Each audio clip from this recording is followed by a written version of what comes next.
This is the Evo stand. Yes, we have a stand at the Autosport show.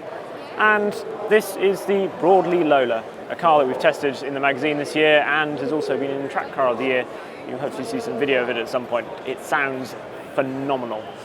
I also love the paint livery on this, the blue, dark blue and the gold writing.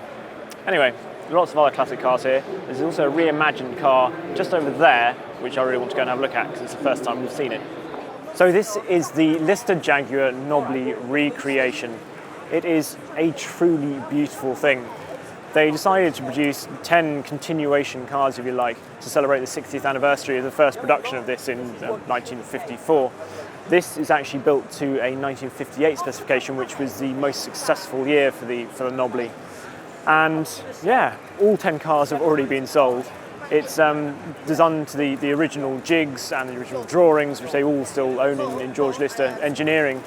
And some of the old people that actually built the original cars have come back to help with the project as well, which is rather nice. So yeah, it's got a full D-type 3.8 racing Crossweight and Gardner engine in it and gearbox. And it's got Girling discs, it's got wishbones at the front, Dion rear axle. And it is just... It literally could be one of the original cars. It looks so absolutely perfect. I love this interior here where you don't sort of really have a seat, you just have a sort of lined interior really.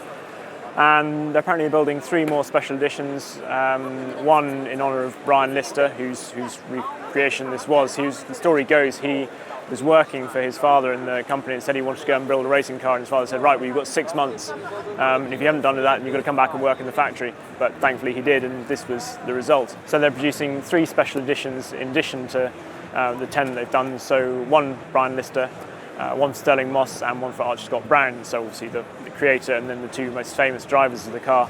It really is an absolutely gorgeous thing. I want one. But sadly I haven't got the requisite £350,000 needed. And they've all been sold, of course. What car would you recreate if you could go back? What would you do if you could build one of the cars from the 50s or 60s and have a modern production run now? I know what I'd have. Leave your comments in the box below.